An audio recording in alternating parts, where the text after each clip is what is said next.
Perfecto, estimadas y estimados participantes, muy buenas noches. Les saluda Oscar Cárdenas, miembro de la Coordinación Académica de la Escuela de Derecho Garantista. Les damos la más cordial bienvenida a esta sesión magistral de introducción a la parte general del Derecho Penal Económico dictada por el doctor Julio Rodríguez.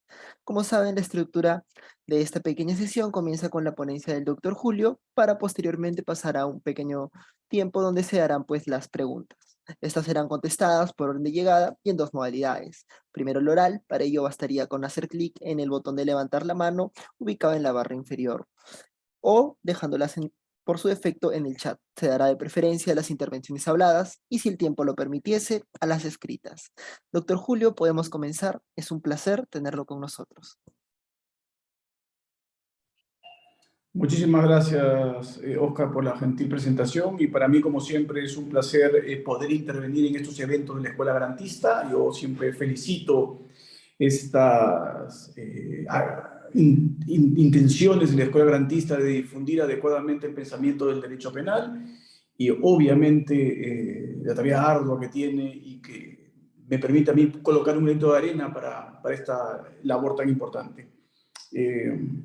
El tema que se ha propuesto el día de hoy es el que está vinculado a las características que tiene la parte general dentro de las estructuras propias de la criminalidad económica. Esto es producto en esencia de una suerte de evolución en el ámbito de lo que se entiende por el derecho penal económico. Yo voy a dar algunas ideas muy puntuales, voy a dar algún tipo de conceptos, no quiero ser muy exhaustivo, pero sí quiero motivar para que tal vez en los presentes exista algún tipo de inquietud y tienen algún tipo de cuestionamiento, de curiosidad o de alguna duda respecto a lo que se vaya desarrollando.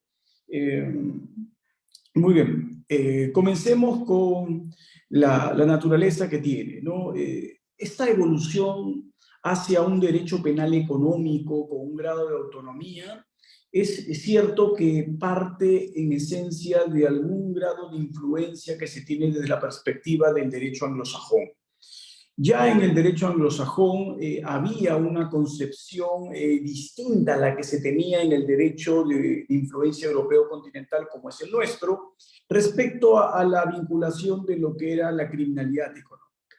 Recuerden ustedes, no por nada, ya a mediados de la década del 50 del siglo pasado, Sutherland publica su famoso libro White Collar Crimes, ¿no? El famoso libro de criminalidad de cuello blanco, identificando sobre todo un tipo de criminalidad cometido por determinado tipo de personas, sobre todo aquellos funcionarios de grandes instituciones, del sistema bancario, pues que vestían de saco y corbata y evidentemente de camisas blancas, como en la época, en esa época se estilaba, ¿no? Sobre todo, pues, imagínense, Wall Street, Manhattan, todos vestidos así, y que ahí se comienza a gestar esta idea de que también hay una criminalidad que no tiene nada que ver con la teoría del labeling approach, la teoría, ¿no es cierto?, del etiquetamiento y la selectividad del sistema de justicia hacia determinado sector social, sino que él dice que hay una transversalidad de la criminalidad y eso en el ámbito del derecho anglosajón sí tiene una suerte de recibo importante que llega al derecho europeo continental un poco más tardío. Porque hasta que no aparece el famoso texto del profesor Klaus Tiedemann en el año 84, traducido en el año 81, si no me equivoco, en versión alemana, no se habla de un derecho penal económico como tal. Este famoso libro de Tiedemann, Lecciones de Derecho Penal Económico, es un libro que parte la perspectiva del derecho penal económico desde mi óptica de manera muy, muy importante, porque antes de él se entendía criminalidad económica solo la actividad económica del Estado.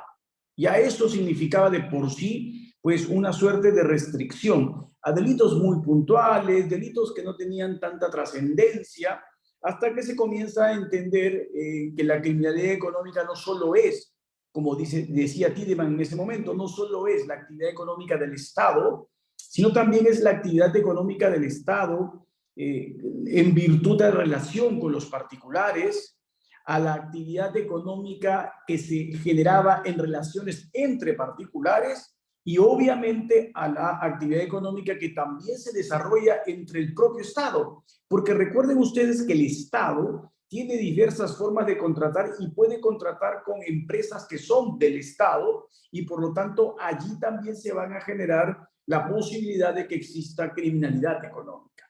Entonces ya para ese entonces comienza Tiedemann a incluir en ese rubro delitos que otrora pues había duda de que lo fuesen.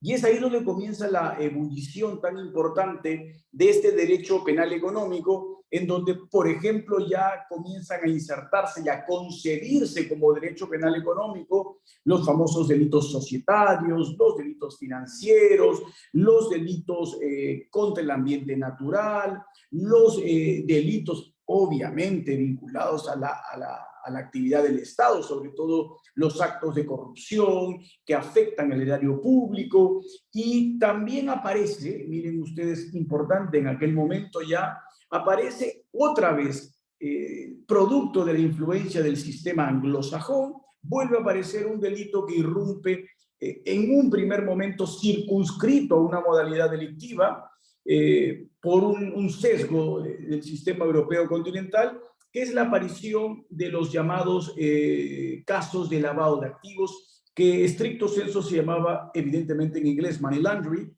y este money laundering solamente estaba vinculado primigeniamente en nuestro ámbito a aquellos actos que provenían sobre todo del tráfico de drogas, y se incorporó posteriormente que provengan del denominado narcoterrorismo o del terrorismo. Sin embargo, ya en el sistema anglosajón, el money laundering era mucho más amplio. No solo estaba circunscrito a esos delitos, sino estaba circunscrito a defraudaciones tributarias, a defraudaciones fiscales en sentido amplio, a actos vinculados a corrupción, entre otros. Es decir, la concepción que se tenía ya de este derecho penal económico en este sistema era muchísimo, pero muchísimo más amplio del que nosotros comenzamos a tener. Pero ya era un punto de partida la aparición del lavado de activos. Claro, esa pues evolución del derecho penal económico comenzó a ser más galopante.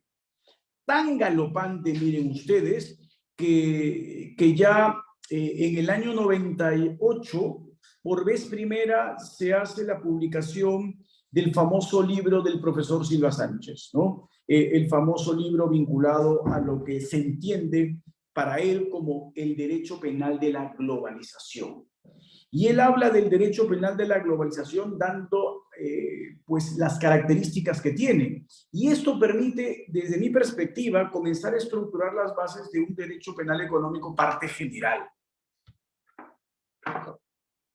¿A qué me refiero con un derecho penal económico parte general? Para poder situarnos muy bien.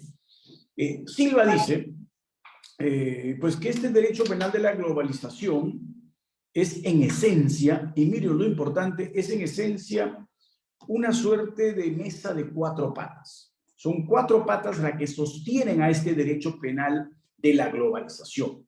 Y esas cuatro características son las que marcan la perspectiva de entender por qué este derecho penal de la globalización tiene un cariz evidentemente económico. ¿Por qué? Porque comienza Silva diciendo, el derecho penal de la globalización va a ser, primera pata de esa mesa, derecho penal económico. Segunda pata de esa mesa va a ser derecho, ¿no es cierto?, penal internacional. Tercera pata de esa mesa va a ser, ¿no es cierto?, criminalidad organizada. Y la cuarta pata de la mesa esta va a ser criminalidad de los poderosos. Estos cuatro pilares, empezando básicamente porque se trata de criminalidad económica, es lo que permite sustentar el derecho penal de la globalización. Claro, esto ya significa que el derecho penal que se viene es eminentemente económico, ¿no? Ahí Silva destaca algunas de las ideas de por qué se trata de un derecho penal económico. Yo siempre lo menciono. A veces, como lo menciono varias veces en mis clases con mis alumnos de la universidad, les digo, a ver, entendamos algo que es importantísimo. Es cierto, al ser abogados pensamos pues que las reglas, que las normas van a poder ir marcando y estableciendo guías de comportamiento y regulando la interacción en la sociedad y ser pautas de cambio social. Lamentablemente eso es una aspiración, pero no es la realidad. O sea, el derecho está al servicio de la economía. Lo que cambia el mundo es la economía, no el derecho. Y como el derecho cambia en virtud de los cambios económicos, es que el derecho se debe a la economía. Y es por esa razón que el derecho penal de la globalización es eminentemente derecho penal económico. Y esto solamente puede vislumbrarse, como dije hace un momento, con la irrupción de una serie de reglas en la interpretación de las normas propias del derecho penal y de las estructuras que se comienzan a construir por separado. Porque claro, lo que dije hace un momento, es derecho penal económico el de la globalización, porque casi todos los delitos económicos son los delitos que se comienzan a globalizar de manera inmediata.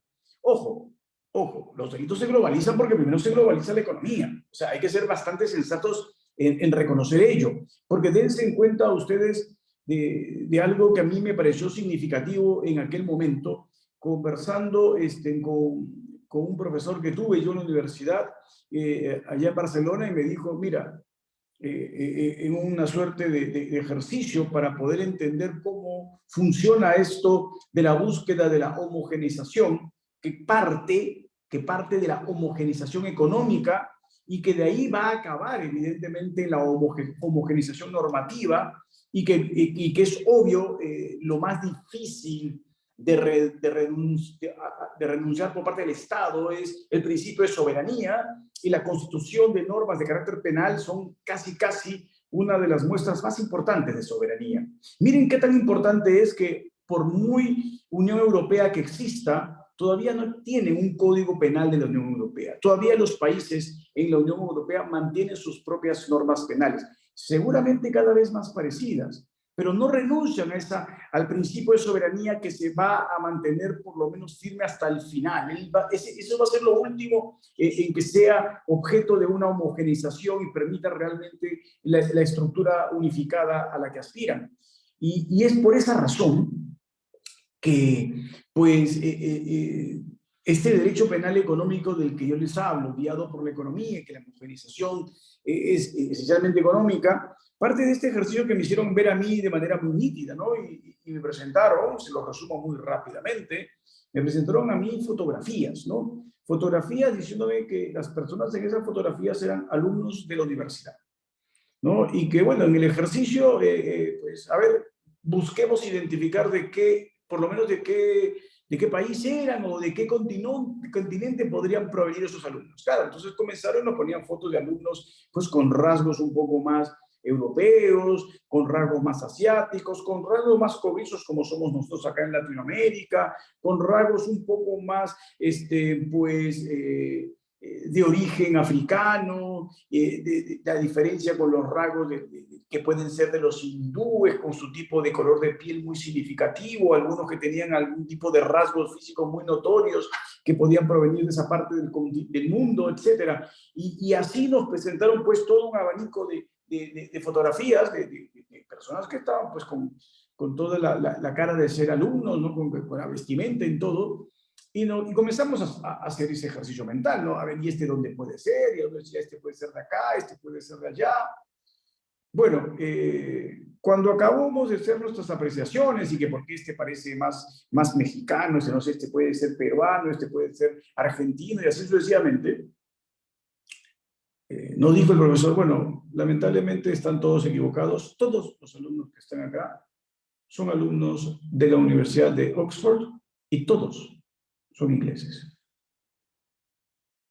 ¿Y cuál fue el mensaje? El mensaje es, esto se llama homogeneización.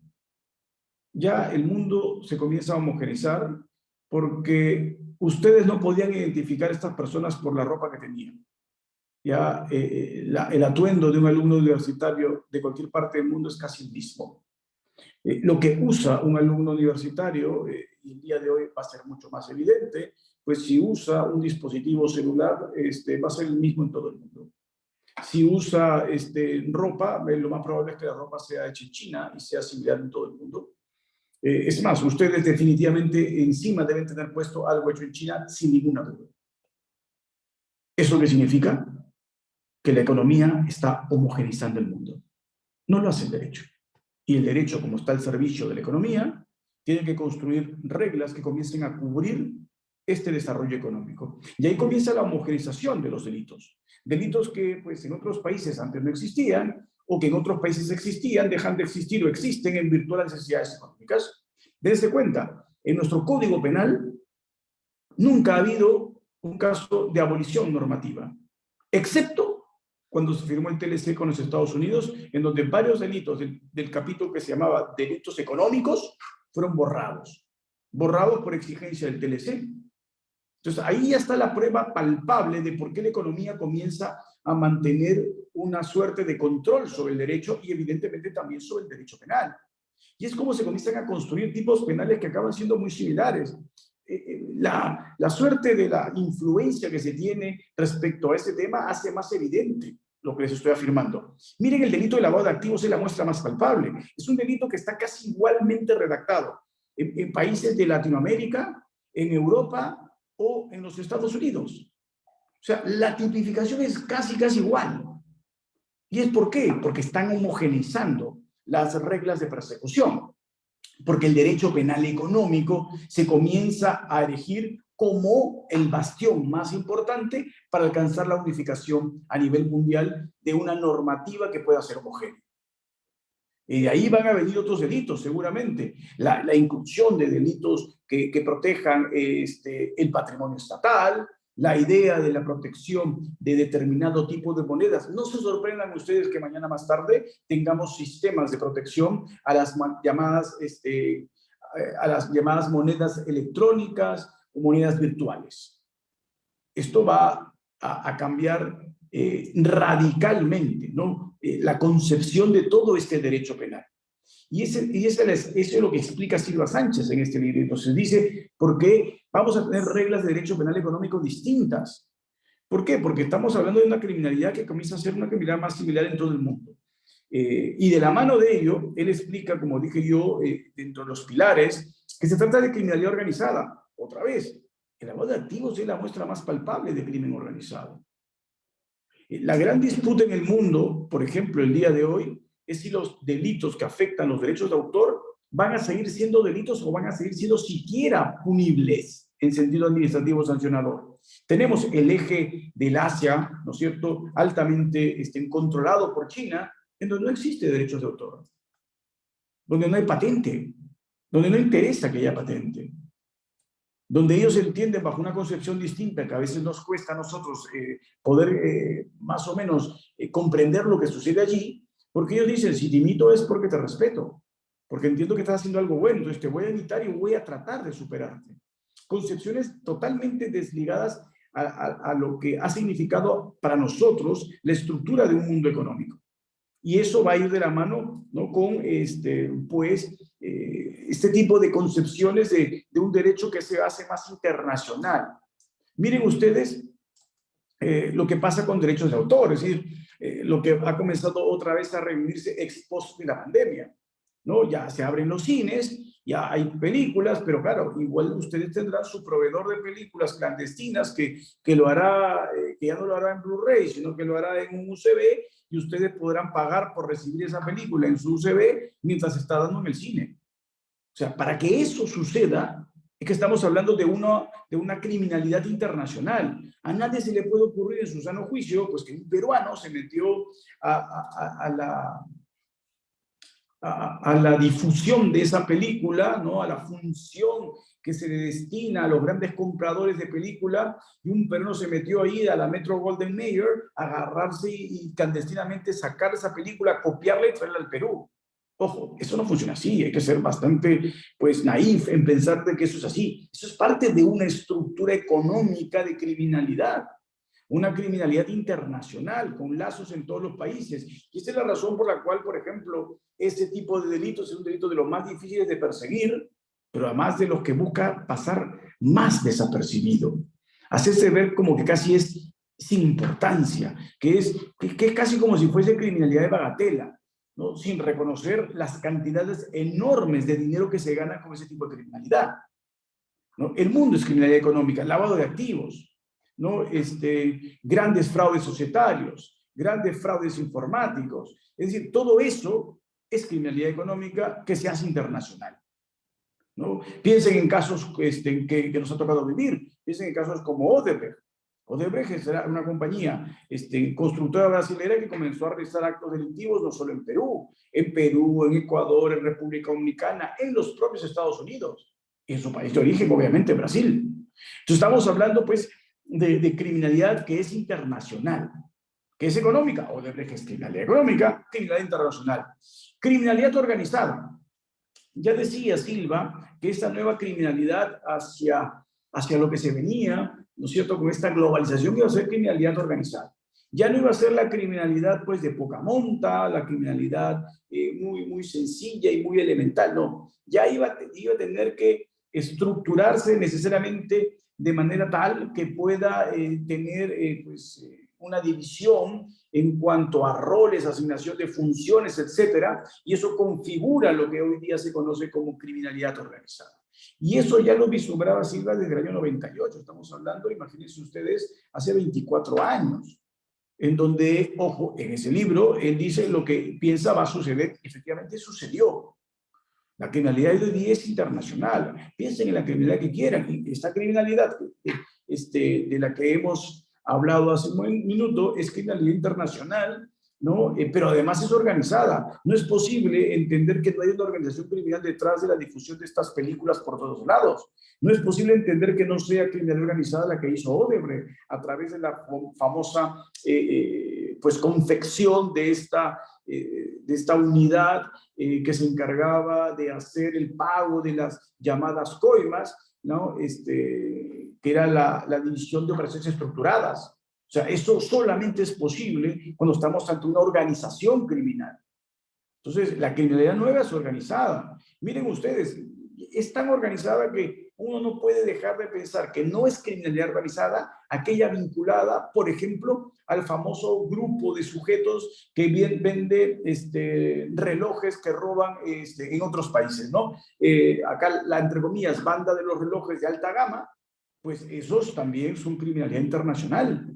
Estos salen a vender esos relojes fuera del territorio nacional. Entran, roban estos relojes, como se tuvo noticia, robaron en 7 u 8 establecimientos muy, muy conocidos en el centro de la ciudad, relojes de muy difícil compra normalmente, relojes que superaban los $10,000 sin ningún problema. Claro, y se roban estos relojes, en 7 u 8 lugares se metieron, se calculó que tenían aproximadamente más de $500,000 en relojes y se desaparecieron del Perú. Claro, y después volvieron a regresar, es que salieron a venderlos y regresaron, porque eso es una criminalidad que tiene una naturaleza de ser criminalidad, ¿no es cierto?, económica, criminalidad organizada y criminalidad internacional. Y el último sustento de este tipo de criminalidad, pues radica en que se trate de criminalidad de los poderosos. Y acá viene una suerte de posible, ¿no es cierto?, camino que se abre, que se bifurca, pero que al final puede también centrarse nuevamente. ¿A qué me refiero? Cuando habla Silva Sánchez de Powerful Crimes, habla necesariamente de aquellas personas que ostentan poder político o poder económico, pero también puede tratarse de personas que sean capaces de ostentar ambos dos, poder político y poder económico. Y vuelvo a utilizar como ejemplo, porque es muy rico ese ejemplo, el caso de Odebrecht. Miren, en el caso de Odebrecht se trató de una criminalidad que vinculaba al poder económico, la constructora más importante de Brasil, la que hacía las obras más grandes en estos países, la que hizo las obras más grandes en el Perú, con los gastos más grandes que se puedan imaginar, miles de millones de dólares en obras de infraestructura. Y claro, ¿con quién la hacía? De la mano, ¿no es cierto?, con ministros, con presidentes de la República, con senadores, etcétera. Estamos hablando, por ende, de criminalidad de los poderosos, ¿no?, que concentraban algunos poder económico, otros poder político, pero que algunos concentraban tanto poder económico como político, como el caso de lo que sucedió en República Dominicana, donde el vinculado ahí fue un presidente que tenía muchísimo dinero, pero además del poder político. O sea, ya hablamos, igual que sucedió en Brasil, ¿no?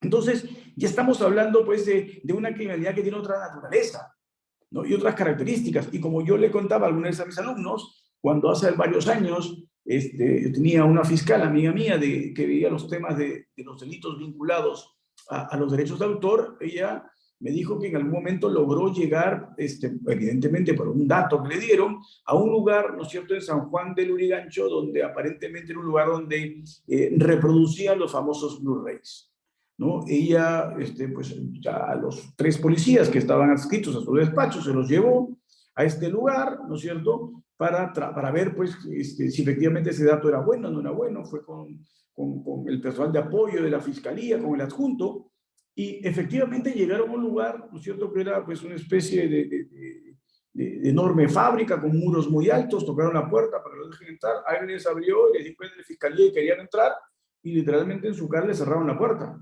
Entonces la fiscal se puso muy molesta, y le dijo a los policías que se queden allí, que ella iba a regresar con una autorización judicial. Ella iba a traer seguro al cerrajero, al sopletero, al que necesitase para poder ingresar ahí, porque había perseguido porque se tratan de puertas de metal, entonces iba a ser muy complicado todo. Mientras ella salía pues de San Juan del Lurigancho, regresaba a Lima, hacía su escrito, se lo mandaba al juez, el juez se lo aprobaba, etcétera, acabó regresando como a las 4:30, 5 de la tarde, y no encontró a los policías. Y claro, ella estaba histérica, incluso no están los policías, estos han desobedecido la orden, o de repente han sido sobornados, etcétera. Cuando se comunica con los policías se acercan ante ella y le dicen: doctora, nos tuvimos que salir acá porque del juzgado tal nos oficiaron que habían obtenido una medida cautelar en un amparo, que estábamos haciendo, estamos perturbando el ejercicio de sus actividades.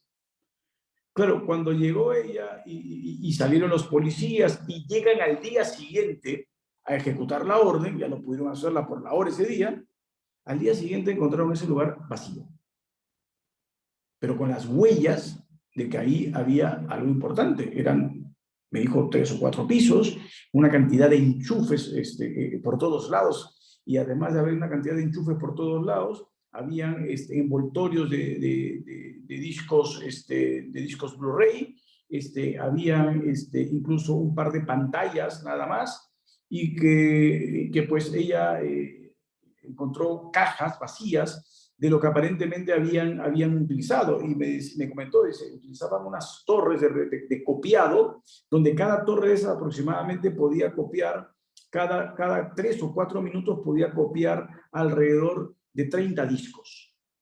Entonces me dice, y acá, aparentemente, de esas torres de copiado, podrían haber habido unas 40 o 50. Entonces, ustedes imaginan la cantidad de discos que ahí se copiaban, pero para que haya habido todo ese movimiento, detrás de eso tiene que haber poder político y poder económico. Porque no tan fácil se obtiene un amparo y no tan fácil se ejecuta una medida así. Entonces, esa criminalidad que nos parece, como digo yo siempre, la más insignificante, la más criminalidad bagatela, pues está dentro de esa dinámica. Responde a esas mismas características. Ahí está, porque nunca caen, ¿eh? Nunca caen los que están vinculados a ese tipo de piratería. Están los grandes, me refiero, pues caen de la esquina, que ven unas cuantas películas, los grandes no caen. Entonces, esa es criminalidad económica, esa es criminalidad organizada, esa es criminalidad internacional y esa es criminalidad de los poderosos. Los poderosos están fuera del radar. Entonces, este derecho penal económico va a tener reglas diferentes en la parte general. ¿Por qué? Porque Silva dice ya, vamos a estar ante un derecho penal de 3 velocidades. Claro, un derecho penal de primera velocidad, ¿no es cierto?, dedicado, orientado hacia básicamente pues, el núcleo duro del derecho penal, el homicidio, la agresión sexual, el hurto, el robo clásico, hacia eso. Pero de ahí vamos a tener un derecho penal, ¿no es cierto?, de segunda velocidad. Un derecho penal en donde vamos a tener, pues, básicamente, criminalidad ya de naturaleza económica. Ya no bienes jurídicos individuales como en el primer caso, sino bienes jurídicos supraindividuales, en donde, por ejemplo, dentro de las reglas van a comenzar a haber flexibilizaciones en cuanto a las reglas de imputación, la construcción de los tipos penales de la perspectiva general, es decir, tipos penales que van a optar por el modelo de derecho de norma penal en blanco, por delitos de peligro. Algunos van a caer en la seducción de que se tratan de delitos de peligro abstracto, configuraciones en donde el iter criminis va a generar una suerte de confusión, es decir, voy a mezclar momentos, es decir, voy a entender que son actos de ejecución incluso aquellos que son actos preparatorios. El caso más evidente es el caso del tráfico de drogas. Oiga, si usted está transportando la droga, no está traficando aún. Si usted tiene insumos restringidos, no está traficando aún, pero se llama tráfico de drogas. Y si usted siquiera tiene semillas de amapola, ya eso es delito. Y usted ni siquiera tiene la droga allí. Entonces, por eso, porque se están generando espacios en donde los actos preparatorios los convierto en actos de ejecución, pero los mezclo. O mezclo las categorías de la teoría del delito. Delitos donde ya no voy a tener cómplices ni autores. Por eso siempre digo, miren los delitos que más se presentan, sobre todo, por ejemplo, el caso del lavado de activos, y díganme ustedes dónde es que encuentran allí la diferenciación entre un autor y un cómplice. Pues casi nunca. O sea, si hay alguien que se toma la molestia de hacer eso, pues va a tener un problema dificilísimo porque tiene que diferenciar autor y cómplice. Porque casi los comportamientos de complicidad ya están subsumidos que la autoría. Entonces, eso lo hace muchísimo más complejo, muchísimo más difícil. Ojo, pero a ver, pero yo ahí también mezclo intercriminis, ¿ah? Porque en el Perú se permite el autolavado. Entonces, el sujeto que cometió el acto generador de riqueza también después es imputado como lavado de activos. Entonces, comienzo a mezclar otra vez la categoría del intercriminis. Entonces, ya se presenta de la perspectiva general construcciones distintas. Reglas, por lo tanto, que tienen que ser diferenciadas. Las reglas de la responsabilidad de la persona jurídica, las reglas de la construcción de la imputación subjetiva. O sea, todo ese derecho penal económico comienza a generar cambios importantísimos en la concepción propia de una teoría del delito que va a estar más vinculada a una independización respecto a la clásica y que opta por una suerte de construcción de un derecho penal económico desde una perspectiva general, con reglas distintas. Ojo, la demanda de muchos autores es a este derecho penal de segunda velocidad, en donde persigo delitos que el bien jurídico es colectivo, delitos económicos, etcétera, no puede coexistir con la pena privativa de libertad, porque estaríamos ahí ante un peligro. Ellos dicen que esa debería ser la alternativa. Pero claro, al final, como siempre sucede, pues algunos estados acaban siendo seducidos por la perspectiva de no castigar con supuestas sanciones alternativas si no hacen uso de lo mismo. Y esa coexistencia es lo que convierte en pernicioso el sistema de justicia penal, sin perjuicio de llegar todavía a la famosa tercera velocidad, en donde ya, pues, es el derecho penal de primera velocidad pensado para el pues, que comete un delito tradicional. Ese derecho penal de segunda velocidad pensado para esa persona que eventualmente se aparta del comportamiento correcto, ¿no? Se aparta del imperativo categórico, como dice Kant, como dice el profesor Michael Public hoy día, se aparta de esas reglas. ¿Para qué? Para pues cometer un acto eventual o aislado. Pero aquel que hace de ese acto aislado una forma ya de comportamiento sucesivo, pues a ese no lo puedo tratar con el derecho penal del ciudadano, ¿no? Ahí ese concepto que defiende Pablo de ciudadanía tiene que estar apartado. Ahí tenemos que tratarlo como el no ciudadano. Y es lo que el profesor Jacob llama derecho penal del enemigo. Y claro, algunos dicen que hay algunos delitos que están concebidos como derecho penal del enemigo. Delitos en donde las presunciones comienzan a ser al revés. Ya no son a favor del reo, las presunciones son a favor del órgano perseguidor. Las presunciones comienzan a debilitarse, comienzan a hacer interpretaciones que no son las que el derecho penal clásico entiende. Incluso la restricción o relativización de derechos fundamentales comienza a hacerse más visibles. La conculcación, por ejemplo, el principio del juez natural a través de la construcción de tribunales especiales. La idea de procedimientos acelerados en donde ciertas garantías inherentes a la razonabilidad en el plazo pasen por alto, ¿no? La construcción de los procesos inmediatos. La idea de que los delitos tengan sanciones tan elevadas que pues no se haga plausible que se utilicen mecanismos de reducción de la pena. Entonces, el mundo del derecho penal de la perspectiva general comienza a tener una suerte de reglas distintas en donde pues, los estándares de imputación a través de la llamada imputación objetiva, centrada en la concepción de riesgo, pasan a implicar que la garantía del riesgo implica ya un deber propio inherente a la condición de ciudadano y por lo tanto los estándares de exigencia para las personas comunes y corrientes acaban siendo muy superlativos con normas penales que tienen elementos normativos muy abundantes que a veces ni siquiera los propios abogados pueden identificar, menos aún lo puede hacer el nolego. Entonces, el mundo de este derecho penal económico, desde la perspectiva general, nos habla de un cambio de viraje hacia cierto bien jurídico, el supraindividual. Nos habla de concepciones en donde el riesgo comienza a tener un valor muy superior y por lo tanto el resultado pasa en segundo plano. Se privilegian delitos de mera actividad, delitos de peligro. Se privilegia de delitos en donde evidentemente las categorías de autoría y participación se mezclan. Se privilegia delitos en donde la presunción del conocimiento acaba siendo superlativa a la exigencia del conocimiento acreditado. Es decir, el derecho penal que se viene, como decía Silva Sánchez, es un derecho penal distinto. Es un derecho penal menos garantista, es un derecho penal muchísimo más acelerado, es un derecho penal incluso muchísimo más orientado a beneficiar la persecución que a poner límites basados en principios, garantías y derechos. Ese es el derecho penal que se viene en adelante y que se viene vertiginosamente y que ya como algunos de ustedes pueden vislumbrar, ya lo tenemos encima. Las concepciones de lavado de activos, la idea de interpretar el lavado de activos de forma autónoma, pero de una autonomía casi absoluta, cuando ni siquiera la vida es absoluta, como lo han dicho diversos tribunales constitucionales a nivel mundial, y lo ha dicho nuestro. O sea, ni la vida es absoluta y en eso el derecho a perseguir determinados delitos implica la concepción de conceptos absolutistas. Esto es parte de esa dinámica, de esa suerte de un cambio en la perspectiva en el mundo económico que comienza a trasladarse al mundo jurídico. Yo he querido darles esta suerte de pinceladas de lo que es este derecho penal económico de la perspectiva general. No quiero torturarlos mucho y me someto eventualmente a las preguntas que luego Oscar pueda gentilmente moderar y no sin antes volver a agradecer la amabilidad y la gentileza de la Escuela Garantista por permitirme pues, expresar mis ideas, mis opiniones respecto a esta temática tan actual en el derecho penal.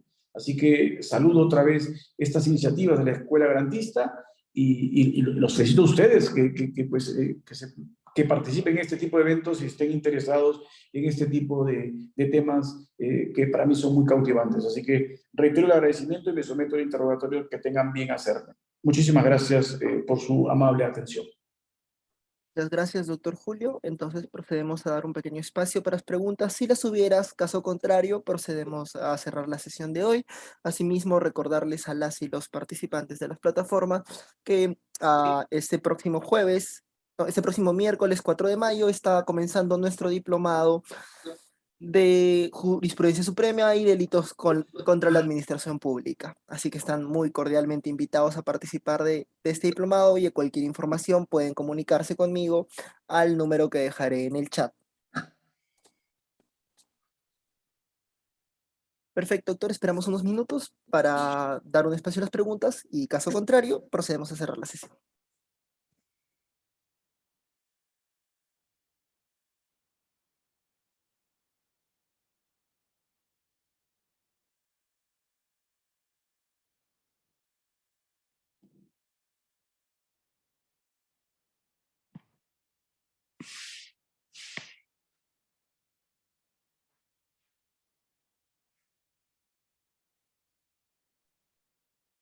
Debo entender que se entendió todo. Eso me puede generar una satisfacción o la preocupación es que no me entendieron nada.